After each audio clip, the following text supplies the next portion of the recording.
Madame, mademoiselle, monsieur, bienvenue à Metro News. Voici les principaux titres qui seront développés aujourd'hui. Un climat de tension et même de violence a régné au palais législatif en raison d'une intervention des sénateurs de l'opposition qui étaient accompagnés de dizaines de militants armés. Les manifestants ont incendié un bus affecté au transport des policiers du CIMO.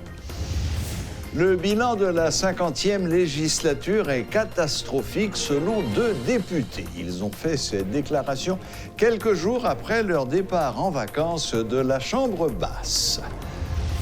L'entreprise publique de promotion de logements sociaux, EPPLS, va procéder à la reconstruction des maisons détruites qui se trouvaient à Pèlerin 5 dans le voisinage de la résidence du président de la République.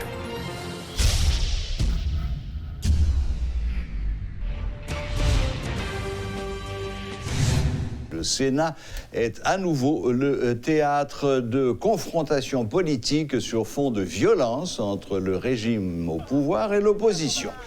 Un climat de tension et même de violence a régné au palais législatif en raison d'une intervention des sénateurs de l'opposition pour bloquer le processus de ratification de la politique générale du Premier ministre Fritz William Michel. Plusieurs sénateurs de l'opposition, dont Nénel Kassi, Valire Beauplan, Antonio Cherami, Youri Latortue, Joseph Lambert et Francenay Dainius, ont investi les locaux du Parlement accompagnés de militants de leur parti. Les journalistes sur place ont constaté que ces individus étaient armés et lançaient des slogans menaçants contre les parlementaires proches du gouvernement. Une altercation a même eu lieu entre le sénateur Willow Joseph et un des militants.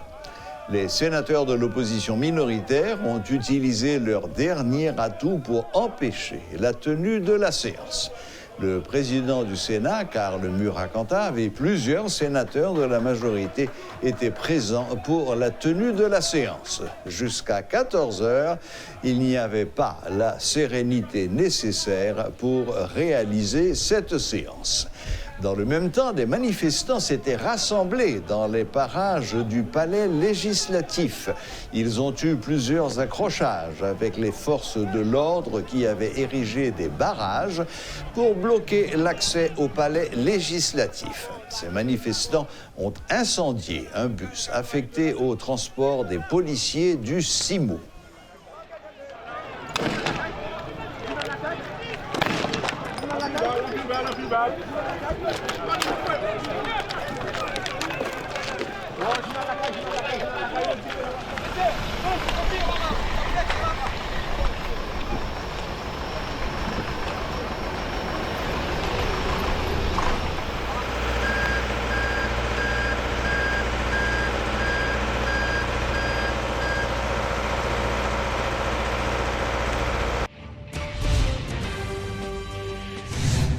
Le bilan de la 50e législature est catastrophique selon 2 députés.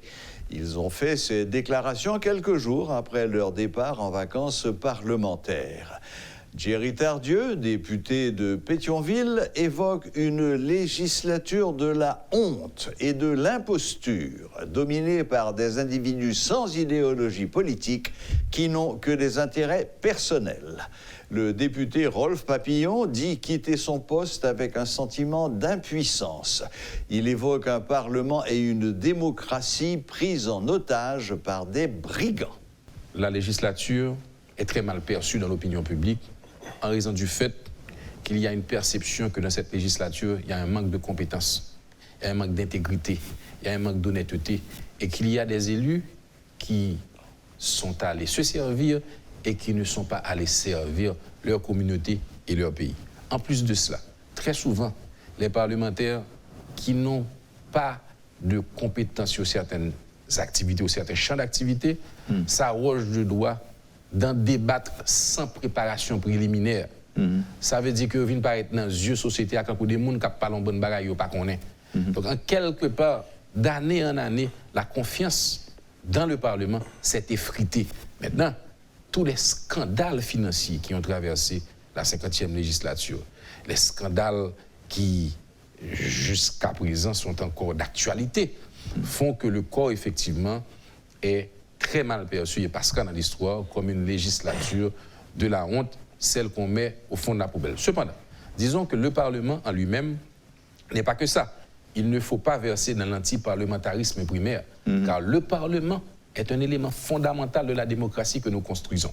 S'il y a un problème avec des parlementaires, des blocs parlementaires, des groupes de parlementaires, il ne faut jamais oublier que l'institution est importante et qu'au fond, il faut s'atteler à la solidifier, à encourager d'autres esprits à l'intégrer au lieu de la dénigrer éternellement parce qu'elle sera toujours là. Et je dirais aussi certaines choses. C'est qu'en quelque part, les petits acquis de la 50e sont noyés dans le flot, je dirais, de négativité qui entoure la 50e. On a essayé de qualifier cette législature de tous les noms. J'ai regardé également, on a pensé à un certain moment qu'il y avait une majorité, qu'il y avait une minorité, comme c'est le cas classique dans tous les parlements. Mais je pense que la personne qui a trouvé l'expression convenable pour décrire cette législature, c'est l'écrivain Lionel Trouillot, en disant que c'était la bande à Baudou. Parce que ce que j'ai vu en bas, c'est pas, il n'y a jamais eu de majorité au sens classique. Nous avons des individus, il n'y a eu que des individus qui suivent parfois certaines idées sans cohérence et des intérêts que parfois ils ne comprennent même pas leur sens. Moi, c'est ce que j'ai vu en bas. Les derniers votes qu'on a observés au Parlement peuvent témoigner qu'il n'y a jamais eu de conviction politique réelle, en tout cas dans la minorité. D'ailleurs, on n'est jamais sûr au préalable dans quel sens va aller un vote. Là, contrairement au collecteur Dieu, je ne pars pas avec un sentiment de devoir accompli, je pars avec un sentiment d'impuissance.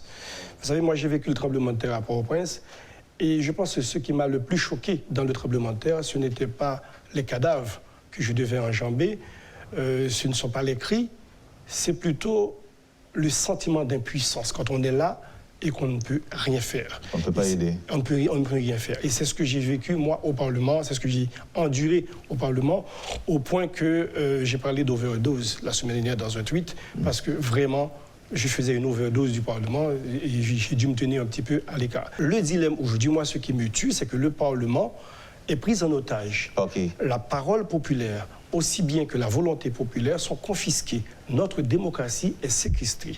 Elle est séquestrée par une bande, elle est séquestrée par une minorité.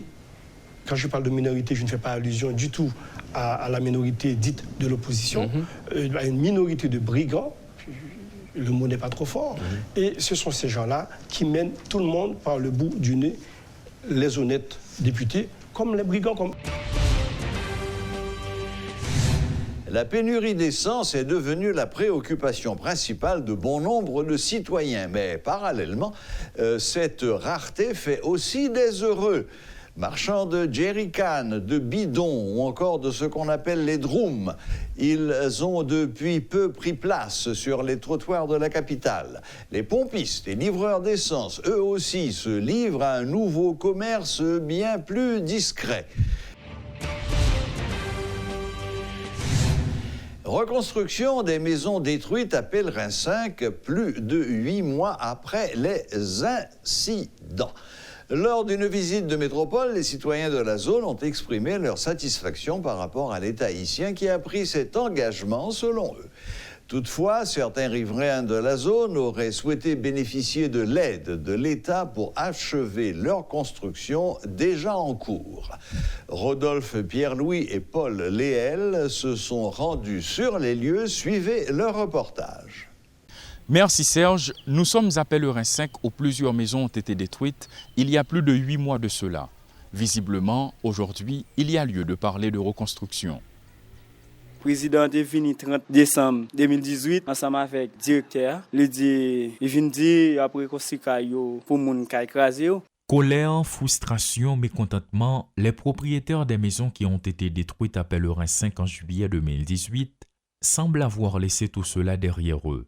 En effet, plusieurs habitations sont en chantier sous la directive de l'État haïtien, explique ce jeune rencontré sur les lieux. Nous venons écraser, nous vraiment, nous lever camper, tout le monde zone ni ça caillou écrasé, caillou pas écrasé, tout met tête ensemble, yo fait sit-in et puis on y allait tout ça nous fait pas en temps de voir nous. Plus de 8 mois après, la situation a évolué. Le pire est passé. Certains citoyens de la zone ne cachent pas leur joie. Je suis content pour le travail là qu'a fait vraiment. Toutefois, ces travaux de reconstruction toucheront seulement les maisons qui ont été démolies. Un fait que déplorent certains propriétaires qui affirment que l'État pourrait leur prêter main forte pour achever leur construction en cours. C'est si l'État t'a fait, regardez l'État, moi je pense que tu prend des petits cailles ça yo. Yo pas prend yo quitter nous tant que la pluie tomber, c'est pour là n'a mettre sous yo. Mais moi elle t'a bon que pour l'autre petit caille qui dans mi-temps yo pour t'a bénéficier on bagaille dans ça l'État fait parce que nous toutes sous contre l'État nous. Les démarches entreprises par les riverains de la zone de Pellerin 5 ont, semble-t-il, abouti à des résultats concrets. Plus de 6 maisons sont en reconstruction. Si pour une raison ou pour une autre elles ont été détruites, notons que les reconstructions se font au même endroit, dans les mêmes espaces. Rudolf Pierre-Louis pour Télémétropole. Ce n'est pas une histoire inédite, mais elle est particulière. Imaginez une épouse qui doit prendre soin de son foyer et en même temps préparer son bac. Marie-France Moïse, l'épouse, doit accepter de se faire aider par ses enfants, notamment son jeune fils, Clarence Édouard, qui lui aussi est en philo. Quand une mère et son fils passent ensemble leur bac, c'est un reportage signé Luckner Garot.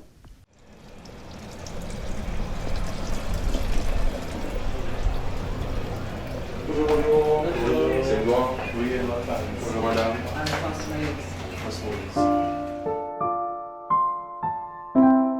Eh bien, même moi, je dis, nouveau secondaire 1, nouveau secondaire 2, nouveau secondaire 3, nouveau secondaire 4.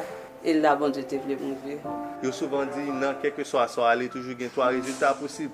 C'est soit bon, c'est soit pas bon, bien on fait nuit, c'est-à-dire à journée. Elle a 53 ans et lui 18.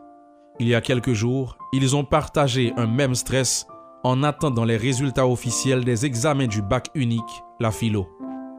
Marie-France Moïse ne s'inquiétait pas uniquement pour l'avenir de son fils, mais aussi de sa performance comme candidate. Moi-même, j'ai peur pour moi, même pas vraiment peur pour moi-même. L'histoire de cette mère et de son fils a commencé en 2012 lorsque Mme Moïse a décidé, 30 ans après les avoir interrompus, de reprendre ses études en 7e année fondamentale. Elle avait 46 ans. Et il se trouve que son fils, Clarence Édouard, venait d'obtenir son certificat de fin d'études primaires. Les gens sont tellement contents de me faire la caille moi. Yo pas faire aussi yo pas même pour dire gamin mais petit moi c'est moi toujours travaille avec yo. Yo pas jamais doubler. Canada, Sainte-Trinité, Jean-Marie Guillaume, Saint-Louis. C'est que nous toujours gon bagage dans tête là m'a rafraîchi. Évidemment, ça n'a pas été une décision facile à prendre. Au final, c'est son mari qui l'a prise à sa place. Mais depuis Marie me dit faut aller à l'école. Me dit pas pour aller à l'école grand monde, il bam 2 cob. Cob est passé. Quand on l'autre troisième fois, pendant l'absence de travail, je viens à l'école qui a fait inscription, l'inscrit. Les vignes disent mes papiers. Je dis qui papier ça? Je me garde moi c'est l'école. Fait que moi il faut moi à l'école là, me pas tourner encore. C'est ça qu'il a fait. J'ai 46 ans. Voulant plaire à son homme, Madame Moïse s'est résignée à suivre les cours durant 1 mois. Mais en fait, cela a duré pendant 7 ans sans être une partie de plaisir. Concilier son rôle d'épouse, de mère de 3 garçons et son statut d'écolière n'était pas évident. Quand on travaille fait comme, quand on a fini l'école, on va faire comme. Quand on fait cuisine pâtisserie, les bons font commande, je ne monnaie.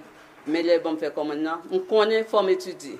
On prend 2 jours pour commande. On prend vendredi, on samedi. Quand on a l'aime fin travail, on travaille toute la nuit pour me gagner. Non, course et courir ma courir, faut me faire pour me gagner. L'aime river la caille, les après-midi, on connaît. Là, aux parents, aux juges. Là, il faut porter plainte pour mettre l'ordre dans des ordres. Pour y un rapport pour des fois même caille, me baguette en vie dans le. Me faire quelque mise en place dans nuit là, me réveiller, me garder quelque note parce que faut me réveiller. Il n'y a pas que pour Marie-France Moïse que c'était difficile. Clarence Édouard a aussi vécu l'enfer à cause de cette décision de sa maman. Imaginez un enfant de 12 ans dont la mère de 46 ans étudie les mêmes leçons que lui. Essayez d'imaginer pour ou gain mamie et pour gain amis, c'est-à-dire maman a fait même classe avec ou comment capable de dire amis ça. Parfois les amis qu'on a essayé de communiquer entre eux, ils disent soit papa est à l'étranger, maman a travaillé en Haïti, et qu'on dit Clarence qui ça maman a fait. Moi pas jamais dire ça parce que ou qu'on est pour entrer dans classe 7e, 8e, 9e ou entrer dans comme si dans tranche d'âge côté tout le monde a fauché tout le monde. Clarence Edouard a dû accepter à la longue de perdre sa mère et d'accepter l'écolière. Hormis les heures qu'il a dû lui consacrer pour l'aider avec ses devoirs, le jeune garçon, en pleine puberté, a dû remplacer sa maman dans les tâches ménagères quand cette dernière prenait ses cours de rattrapage, le week-end notamment. Les gens qui viennent dans 7e année, maman était venue absent. Nous sommes relâchés à midi, c'est moi qui suis venu en premier là quand même. Et que 6e année, je ne sais pas ça, les faire manger. Puisque maman n'est pas là, qui ça me dit, je vais exercer tout ça, maman te faire. Donc, maman n'est pas là, au fil du temps, moi commence à venir faire manger par rapport avec l'absence de maman. Moi, qu'on lave. C'est-à-dire, jeudi, après maman, c'est moi qui viens dans le là. Toute tâche qui pour faire, c'est moi-même. Maman te manque, c'est vrai. Même pas de prendre ça pour me pleurnicher, jour et nuit, même te prendre comme une occasion pour me venir l'autre monde. La route a été longue, mais 7 ans après, c'est avec fierté qu'ils racontent leur histoire. Elle a obtenu 959 points sur 1900 et lui, 1143. Désormais, l'école classique est derrière eux.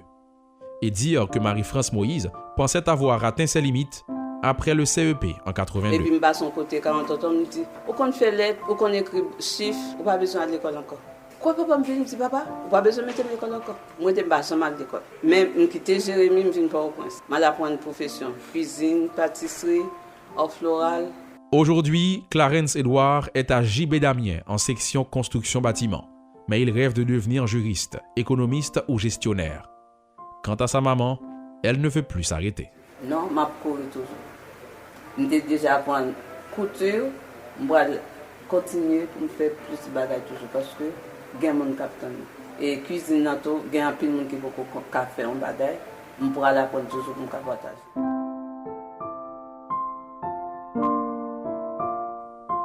À 53 ans, Marie-France Moïse a réussi pour le bonheur de son mari et de ses 4 garçons. Et c'est sa façon à elle de confirmer pour ceux que cela intéresse que quand on veut, on peut, ou encore qu'il n'est jamais trop tard pour bien faire.